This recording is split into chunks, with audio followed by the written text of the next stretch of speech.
To book a discovery meeting with Michael and receive a complimentary opinion of value, you can visit us on the web at sellmycompanynow.com.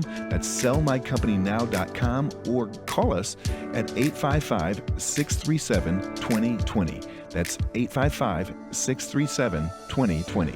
Here's your host, Michael D. Rubin.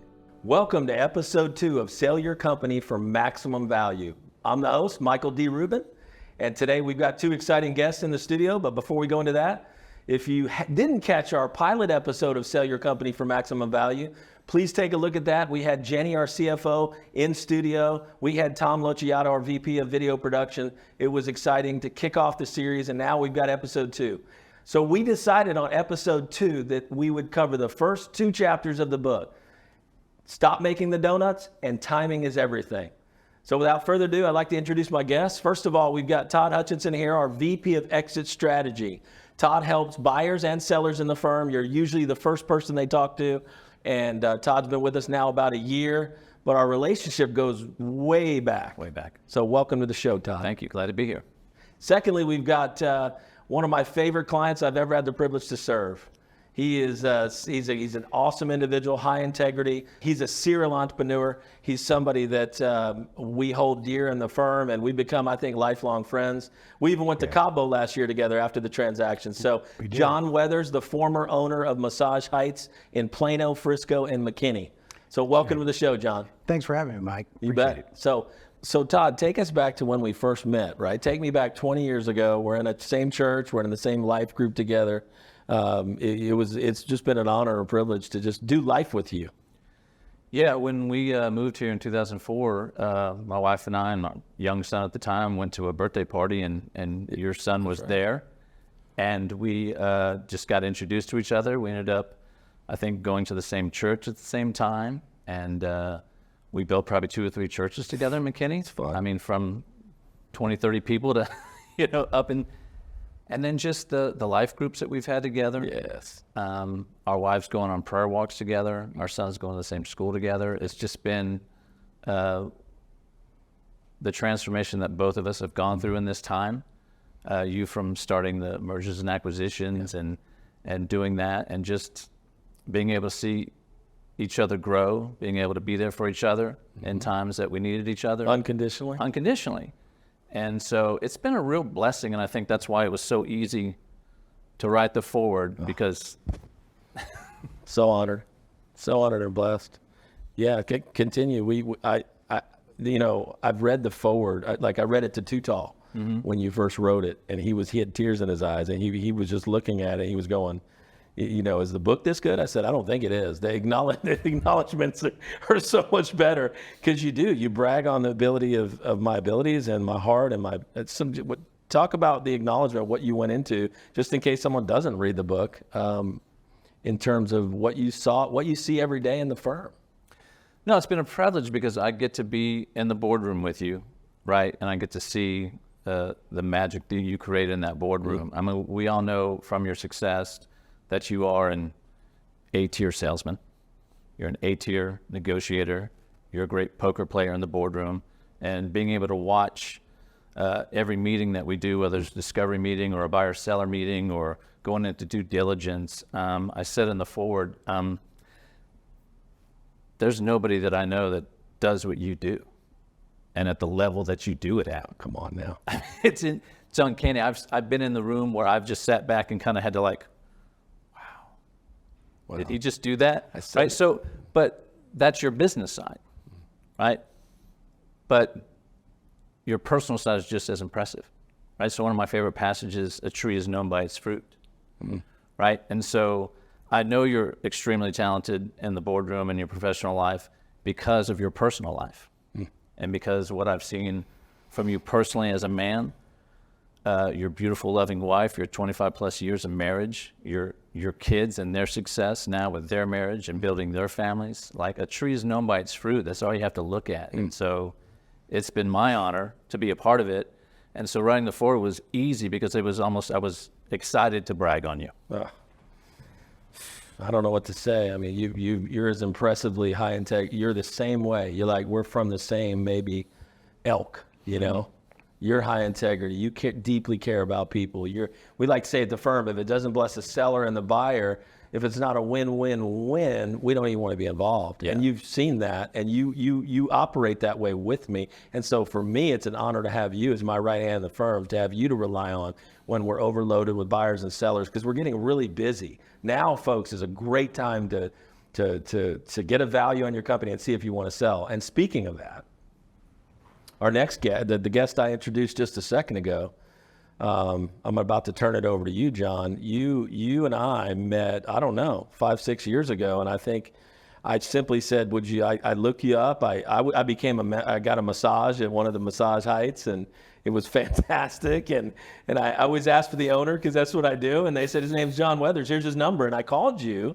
And yeah, why don't you take us through before you engage with us, way before, during, and what happened? And we have plenty of time. We have time, so take your time. But tell us the story. Yeah, you sure did. It was very interesting. Back in 2014, or actually 2013, I started my business, the McKinney location, from scratch. And you spend the first couple of years just really working in the business, trying to grow the customer base and whatnot. And you had come in, and actually one of my therapists said, "Yeah, I have this client that keeps seeing me, and he wants to meet you sometime." And that must have been, I don't know, it was like 5-6 years ago. 5-6 years ago. So wow. I said, okay, well, next time he's in, just let me know, and I'll be happy to meet him.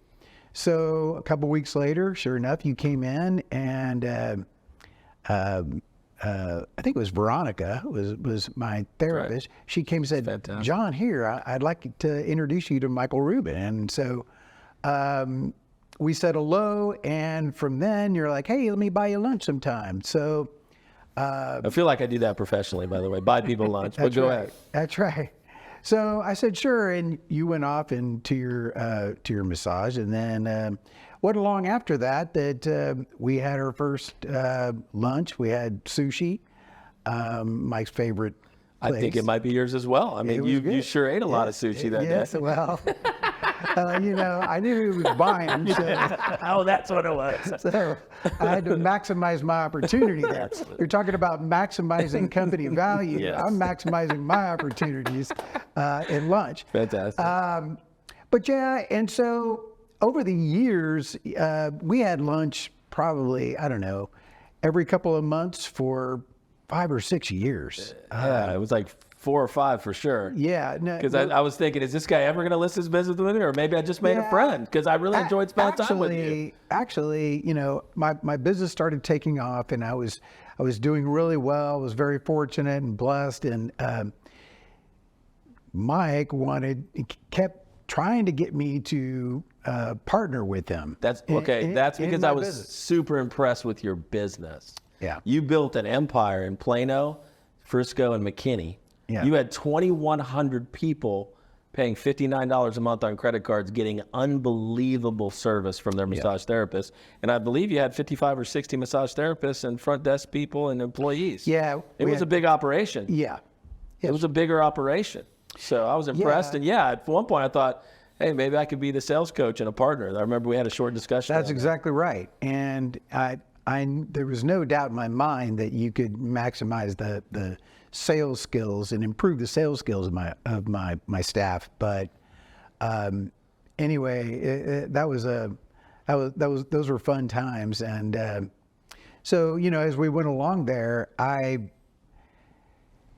went through the whole COVID situation, just like every other business owner did. And you go from building a business to being profitable, feeling really good, and all of a sudden, the government pulls the rug out from underneath you and shuts us down. And that was a very scary time. But correct me if I'm wrong, you shut down for a few months, or at least we were mandated to shut down. Unbelievable. We were mandated to close our doors for 2 months.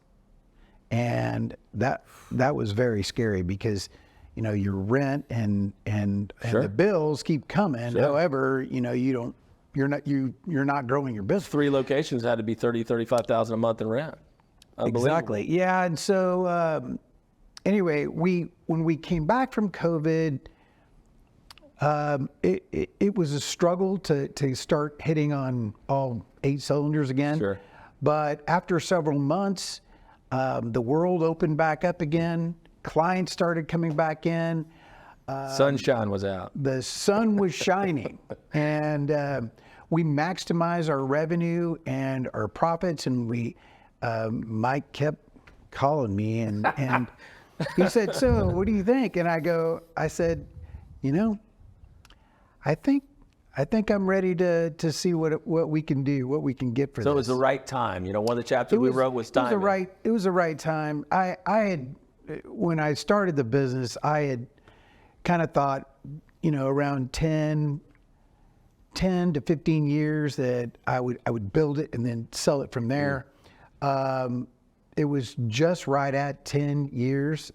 And after surviving the whole COVID debacle, and not only coming out of that better, but so much better and so much stronger, and we were thriving so much that I felt like it'd be the right time to see if I can capitalize on the opportunity. Now, I wasn't in a hurry, but that's just it. Once I made the decision, I listed it with Mike, and Lord, within 2 weeks, he's telling me, hey, he's got people that want to talk to me about buying my business. I'm like, wait, are you serious? I'm like, okay. And so it was really like a crazy dream, honestly, because here I was, all of a sudden, I had listed it. I didn't think that, I thought maybe within a year or two, maybe we would have some success in selling it. But within 2 weeks, I'm in front of clients, and the first one fell through, but the second client, boom, we had a contract and we were off to the races. That was really, really exciting. And that's interesting, because timing for our business owners, we said in our first pilot episode, we don't care if we meet you 5 years ago. We don't care if you want to sell 5 years, 3 years, 1 year, or next month. Right. We just want to meet you. We want the opportunity to take you to sushi. We want to break some bread with you. We want to get to know your heart. And this episode is really so you can get to know our heart. yeah. And I think you saw that years before we listed that we were already friends. Well, there's no doubt. I mean, from after the first lunch, I could tell that that you're a people person. And you're empathetic. You care about people, and that's what this is. It's a people business. It is. And I could also tell that you were very trustworthy, God-fearing man. And I appreciated that. And that's something that I can relate to. And, that's the kind of people that I want to do business with. We're going to take a quick break.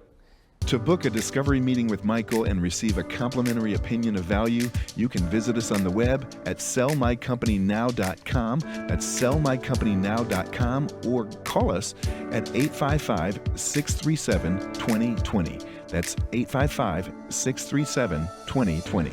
Sell your company for maximum value.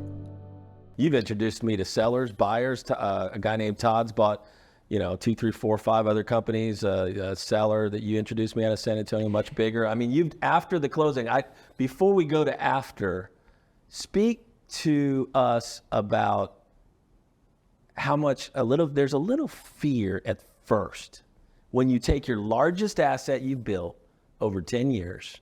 Yeah. And you're asking one group, one firm, one guy.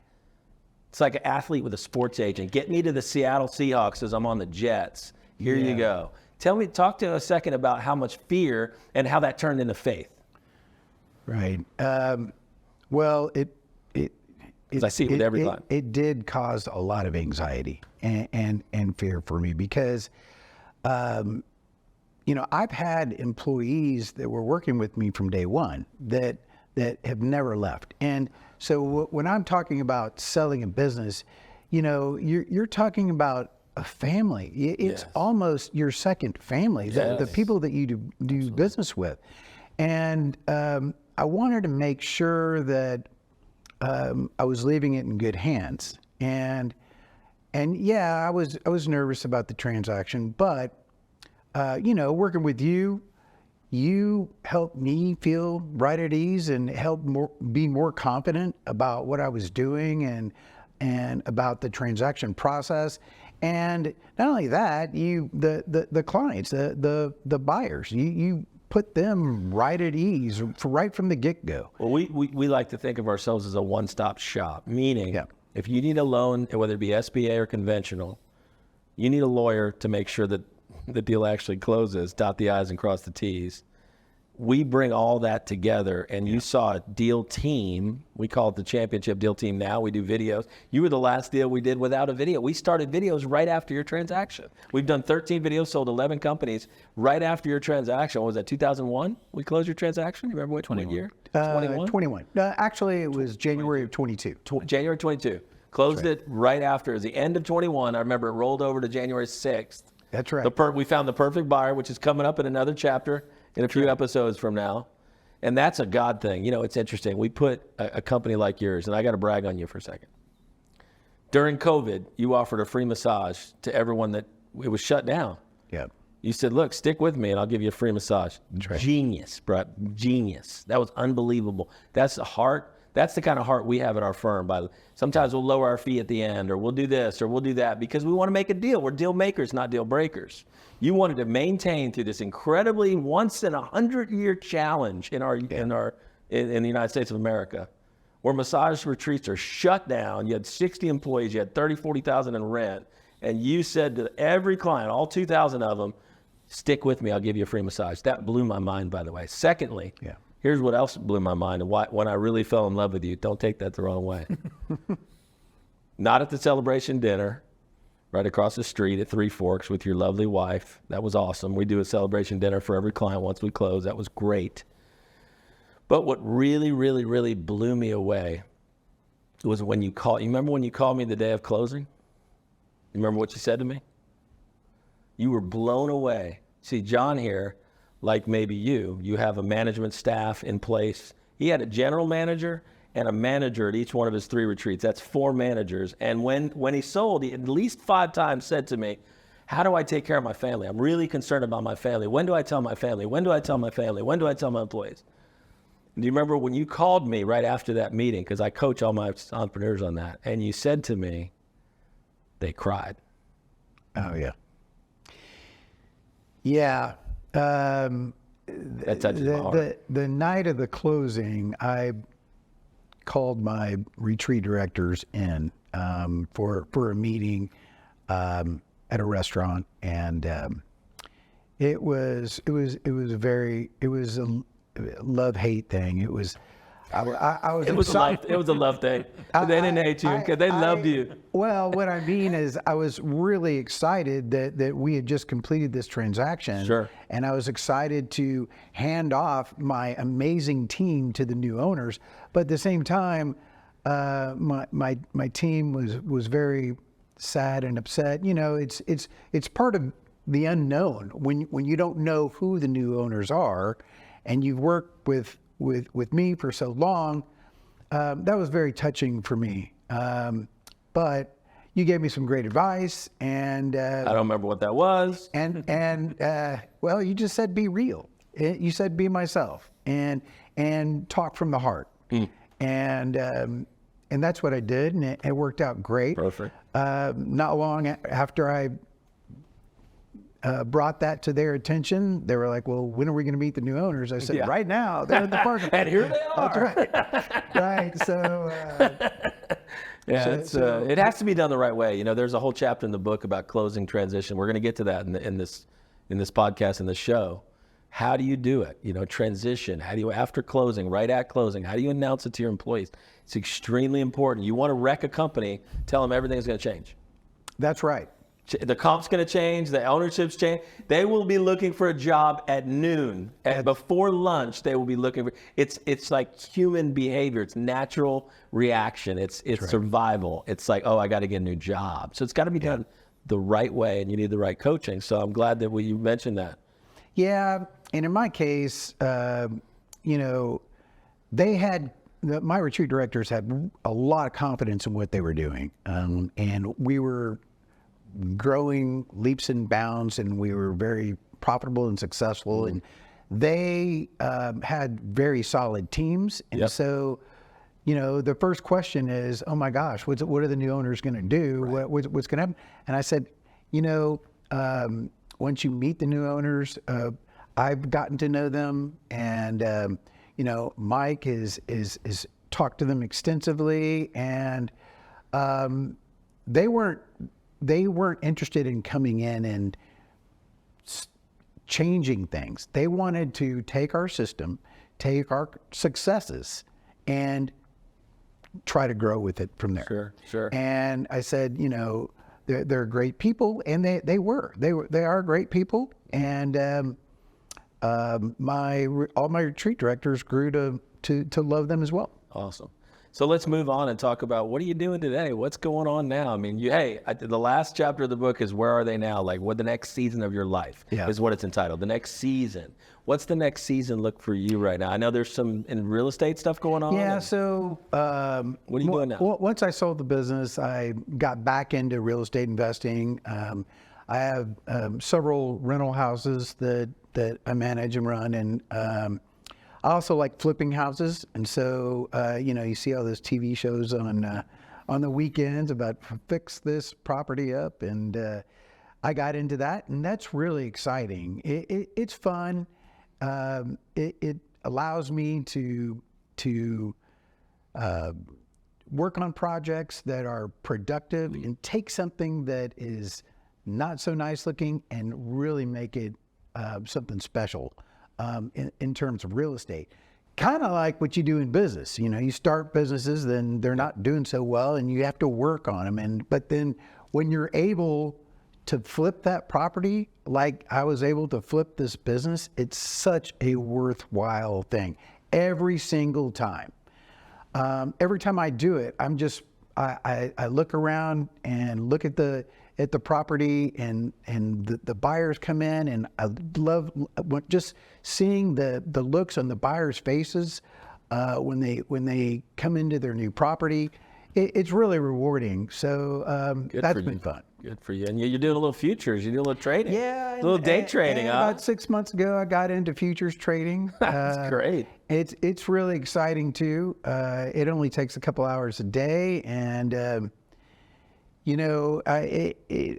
have to say I've learned a lot about myself through trading, because you quickly realize that you completely lack discipline, and that needs to be honed and skilled. And once you refine it, once you realize what you're doing, and you can drill down your discipline, it's very rewarding. That's awesome. Yeah, it's a lot of fun too. Yeah, we like to say most of our previous clients become really good friends, but in your case, it's the truth. I love going to Cabo with you a couple of years ago. You're a fisherman. You go to that Cabo tournament. I even flew down with a few of my friends and watched you on a fishing tournament last year. Was it last year or the year before? Well, we went last year as well. I've been the last. I think it was last year. Probably 30 years. Last year we went and saw you in Cabo, and this year in our trip in May, you're invited on the trip. So I mean, traveling with clients, that's something else. I appreciate. It's been a blast, and to meet your friends, it's been a lot of fun. Yeah. I've had a great time getting to know you, and who knows what we'll do in the future. You seem to me like a serial entrepreneur. So I don't have anything in the works specifically now, but I'm always looking. So if you have one piece of advice for a business owner that's listening to this podcast or listening to this show, maybe they're thinking about selling their business, they're not quite there, like you were I hit you a few years early, they get a call from us or another firm, speak directly to the business owner and just tell me what they should be looking for as a previous client. I would say if the thought has ever run through your mind to possibly one day sell your business, I would say to call Mike now. And because, like you said, I've known you for 4 or 5 years before we ever even sold. Yeah. And so call now, establish the relationship, and get to know what's involved. It's really the people that make the transaction. So we're in the people business. We're in the people business. The people business. I tell people that all the time. Yeah. This is not the finance business. It's the people business. Yes, you've got to have good financials, and you've got to have, all your ducks in a row when it comes to reporting and that kind of thing. That goes without saying. But what selling your business is all about is it's about the owner, the owner's family, number one, the employees of the business and their families, and then the buyers ultimately. And there's a lot of people involved there. And you hit it when we were talking just the other day. It's about win-win-win. And if it's not a win-win-win situation, sure, that's no good for anyone. The industry statistic is 3%. You're successful selling your business on your own. There's a one whole chapter I wrote. Don't do it alone, because it's a 97% chance with a qualified, proven M&A advisory firm like ours. That's a good point. And I sold several other businesses about 15 years ago, I think. And so this time around, I actually floated the idea in my mind about selling the business on my own.